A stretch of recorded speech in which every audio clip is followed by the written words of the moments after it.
Hello दोस्तों, स्वागत है आपका अपने यूट्यूब चैनल कोयल मैट्रिक्स पर। चैनल पर पहली बार आए हैं, सब्सक्राइब कर लीजिएगा।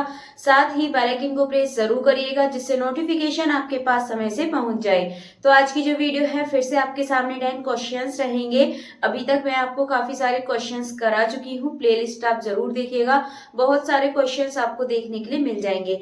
एंड लास्ट में जो भी 10 क्वेश्चंस होते हैं, उनके आंसर्स आपको कमेंट बॉक्स में बताने हैं कि टोटल 10 में से आपके कितने क्वेश्चन सही हुए हैं। तो चलिए फिर स्टार्ट करते हैं। वीडियो का एंड तक जरूर देखिएगा। अच्छी लगती है तो प्लीज ज्यादा से ज्यादा लाइक कमेंट शेयर भी कर दीजिएगा।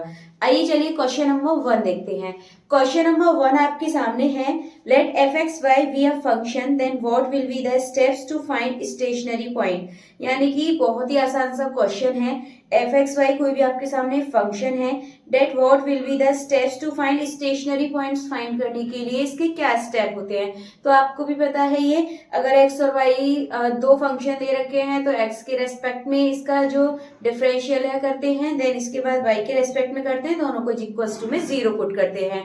तो इस हिसाब से जो इसका ऑप्शन नंबर ए है, ये एकदम करेक्ट आंसर हो जाएगा।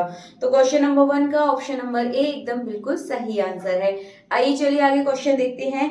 नेक्स्ट क्वेश्चन है आपके सामने, सैडल पॉइंट इज, जो सैडल पॉइंट होता है वो कौन सा होता है, एन एक्सट्रीम पॉइंट, या फिर neither a maximum nor a minimum point, या फिर अ मैक्सिमम पॉइंट, या फिर अ मिनिमम पॉइंट। तो इसका जो करेक्ट आंसर है ये हो जाएगा आपका option number B, neither a maximum nor a minimum point. तो ऑप्शन नंबर बी इसका एकदम सही आंसर हो जाएगा। चलिए नेक्स्ट क्वेश्चन देखते हैं। और नेक्स्ट क्वेश्चन है आपके सामने, if the equation of curve has even power of y। मैंने बहुत अच्छे से आपको हर वीडियो में समझा रखा है, यदि y की पावर इवन है तो अबाउट x एक्सिस होता है, यानी कि सिमेट्रिक टू x एक्सिस होगा। और यदि x की पावर इवन दे रखी है तो वो सिमेट्रिक होगा y के। तो स्टेप्स आपको याद रखने हैं। जब आपको इसमें इवन पावर ऑफ y दे रखा है, यानी कि सिमेट्रिक ऑफ x एक्सिस हो जाएगा। तो इसका जो ऑप्शन नंबर ए है ये एकदम सही आंसर हो जाएगा। चलिए नेक्स्ट क्वेश्चन की तरफ बढ़ते हैं। अगला क्वेश्चन है आपके सामने, क्वेश्चन है, what is the area in between y is equals to 6x, x is equals to 3 दे रखा है, एंड x एक्सिस आपसे बोला है। तो ये निकालने के लिए हम क्या करेंगे, x एक्सिस है इसलिए 0 से और एक वैल्यू x की दे रखी है 3 तक है लिमिट, एंड ये y रखेंगे आप, यानी कि 6x हो जाएगा यहाँ पर। और अब आप इसको सॉल्व कर दीजिए, ये मिल जाएगा 6x square upon 2, and limits फिर हम यहाँ पे लिख देंगे इसको, ये आपका कैंसिल हो जाएगा। आपके पास बचेगा 3x स्क्वायर, अपॉन में कुछ नहीं है यहाँ पर।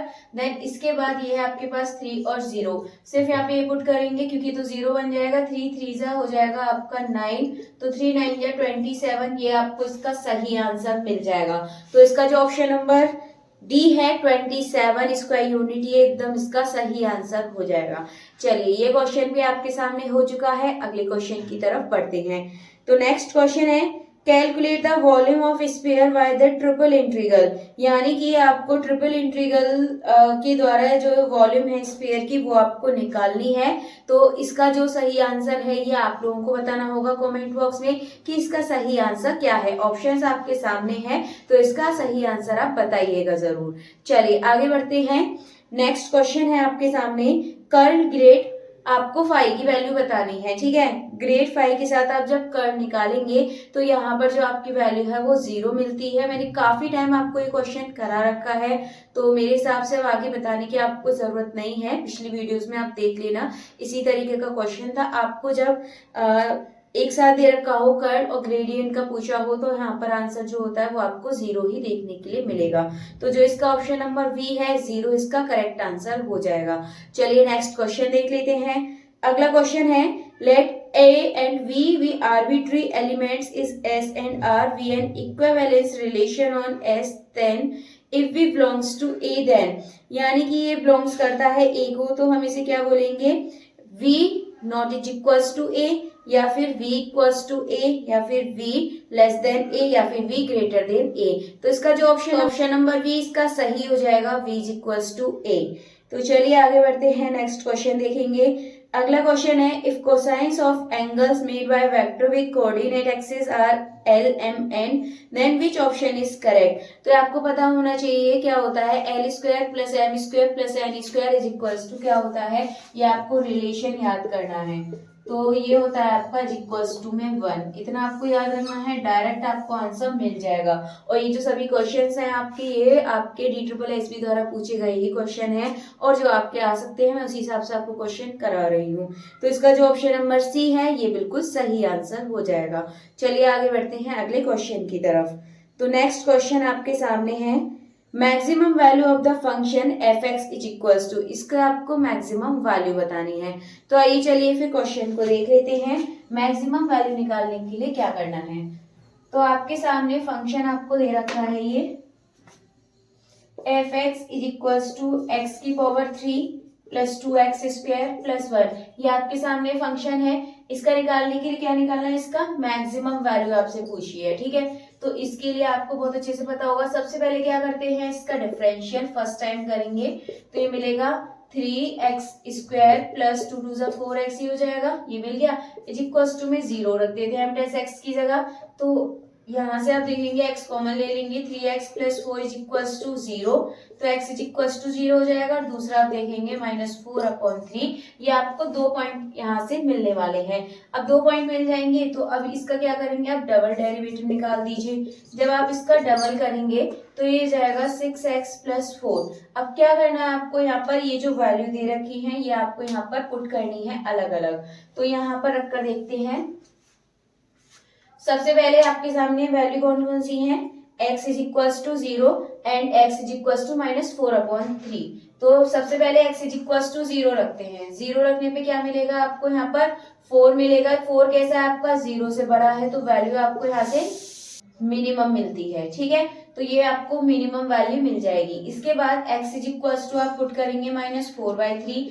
जब आप ये पुट करेंगे 6 मल्टीप्लाई -4/3 प्लस 4, तो यहाँ से आप देखेंगे तो वैल्यू जो मिलेगी आपको यहाँ पर -4 मिलने वाली है। -4 कैसा है, लेस देन 0, यानी कि मैक्सिमम वैल्यू। तो मैक्सिमम वैल्यू कब मिली है, जब आपने क्या पुट किया, -4/3। तो बस आप सिंपली आप इसको रख दीजिए यहाँ पर, x की जगह पे वैल्यू आपको मिल जाएगी। तो यहाँ पे रखेंगे -4/3 का क्यूब करेंगे प्लस 2 -4/3 का स्क्वायर प्लस 1 क्यूब करेंगे, तो ये हो जाएगा आपके सामने माइनस का 64/27। और आप इसको करेंगे तो ये हो जाएगा आपके पास 4 4 जा 16, 16 का आप 2 जा भी कर दीजिए साथ के साथ। तो ये आपको मिल जाएगा यहाँ पे माइनस का 32/9 प्लस 1। अब आप इसको सॉल्व कीजिए। सॉल्व करेंगे तो आप यहाँ पर देखेंगे क्या मिलेगा, 27, इसका एलसीएम आएगा तो -64, और यहाँ मिलेगा आपको 96 प्लस 27, ये आपको यहाँ से मिलने वाला है। अब आप इसको सॉल्व कीजिए, और सॉल्व करके जब आप इसको यहाँ पर डिवाइड करेंगे तो यहाँ पर जो इसका सही आंसर है ये हो जाएगा आपका ऑप्शन नंबर सी, 2.185 इसका करेक्ट आंसर आ जाएगा। चलिए ये क्वेश्चन आपका हो चुका है। अगले क्वेश्चन की तरफ बढ़ते हैं। नेक्स्ट क्वेश्चन है, A relation is an equivalence if the relation is, एक रिलेशन को इक्विवेलेंस रिलेशन कब कह सकते हैं, तो आपका 12th लेवल का क्वेश्चन है। कब कह सकते हैं, जब वो तीनों प्रॉपर्टी फॉलो करता है। तो इसका जो ऑप्शन नंबर डी है, रिफ्लेक्सिव, सिमेट्रिक एंड ट्रांजिटिव, ये इसका करेक्ट आंसर हो जाएगा। यानी कि जो ऑप्शन नंबर डी है ये एकदम सही आंसर हो जाएगा। चलिए फिर आज के जो 10 क्वेश्चन है वो आपके हो चुके हैं, और एक क्वेश्चन जो मैंने बताया है उसका आंसर आपको कमेंट बॉक्स में बताना होगा कि उसका सही आंसर क्या है। बाकी आपको ये भी बताना है कि टोटल 10 में से आपके कितने क्वेश्चन सही हुए हैं। चलिए अभी आज की जो क्वेश्चंस हैं इनको यहीं पर फिनिश करते हैं। मिलते हैं हमारे नेक्स्ट वीडियो में आगे के न्यू क्वेश्चंस के साथ। तब तक के लिए आप जितना हो सके ज्यादा से ज्यादा वीडियो को लाइक, कमेंट, शेयर कर दीजिएगा।